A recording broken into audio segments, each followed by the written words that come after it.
अस्सलामु अलैकुम वरहमतुल्लाहि ताला वबरकातुहू। स्क्रीन पर आने वाले फ़ोटो को ज़रा गौर से देखो। बहुत बड़ा सबक है इस फ़ोटो में, बहुत बड़ी नसीहत देता है ये फ़ोटो। एक कमज़ोर इंसान अपने से कई गुना ज़्यादा ताकतवर हाथी को गाड़ी में ढकेल रहा है। हालांकि ये यकीनी बात है कि ये कमज़ोर इंसान अपने कमज़ोर हाथों से उस ताकतवर हाथी को गाड़ी में ढकेल नहीं सकता, लेकिन इस इंसान का हाथी के पीठ पर हाथ रख देना ही उस हाथी को हौसला दिलाता है, उस हाथी को हिम्मत दिलाता है और उस हाथी को एक यकीन दिलाता है कि कोई है जो मुझे थामा हुआ है, जो मुझे पकड़ा हुआ है।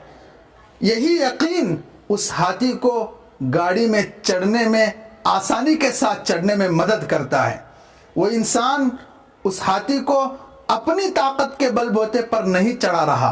अपनी ताकत के बलबूते पर नहीं ढकेल रहा, बस वो हाथ रख रहा है और उसके हाथ रखने से उस हाथी को हिम्मत मिल रही है, कुव्वत मिल रही है, ताकत मिल रही है, एक यकीन मिल रहा है कि कोई है जो मुझे थामा हुआ है और इसी यकीन की बुनियाद पर वो आसानी के साथ ट्रक में चढ़ सकता है। ये इंसान तो बस हौसला बढ़ाने का काम कर रहा है, हिम्मत देने का काम कर रहा है, हिम्मत बढ़ाने का काम कर रहा है। हाथी खुद ब खुद अपनी ताकत से चढ़ रहा है। यहीं पर रुको मत,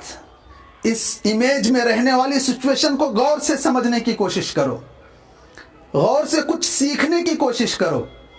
कि जिस तरह इस हाथी की हिम्मत उस कमज़ोर इंसान के हाथ लगाने से बढ़ रही है, ऐसे ही हमारे दरमियान बहुत से ऐसे लोग रहते हैं जो हमसे कई गुना ज़्यादा ताकतवर रहते हैं।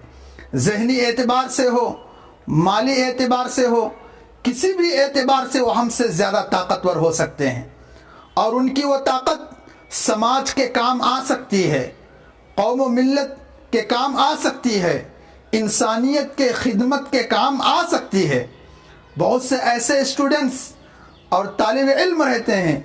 जो ज़हीन रहते हैं, जो इंटेलिजेंट रहते हैं, और बहुत से ऐसे लोग रहते हैं जिनका दिल कौम की खिदमत के लिए, इंसानियत की खिदमत के लिए धड़कता है,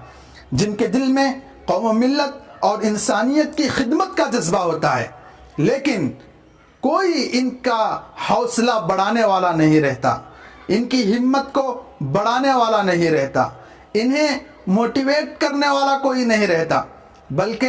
लोग हमसे ज़्यादा जो सलाहियतमंद हैं उनकी टांगें पकड़ कर खींचने की कोशिश करते हैं, उनकी सलाहियतों को दबाने की कोशिश करते हैं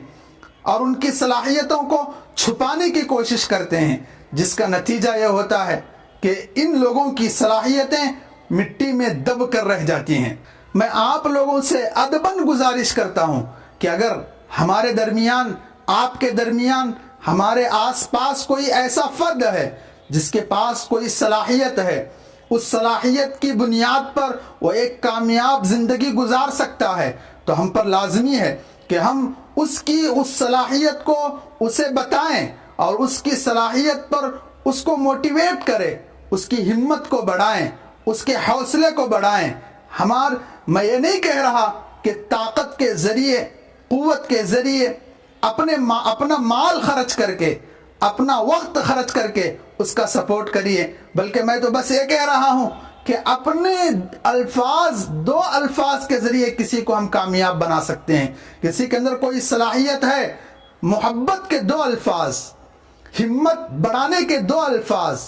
हौसला बढ़ाने के दो अल्फाज, हमारे दो अल्फाज किसी को कामयाब बना सकते हैं। जो जिस फील्ड में भी मेहनत कर रहा है, कौम मिल्लत और इंसानियत की खिदमत का, तो उसका सपोर्ट करें, उसे पुशअप करें, उसकी सलाहियत का उसके सामने इजहार करें। अगर हम अपने वक्त के ज़रिए, अपने पैसों के ज़रिए उसकी सलाहियत में इजाफा नहीं कर सकते, तो कम अज़ कम अपने दो अल्फाज ही सही ऐसे अल्फाज बोलें जो मोहब्बत भरे हों,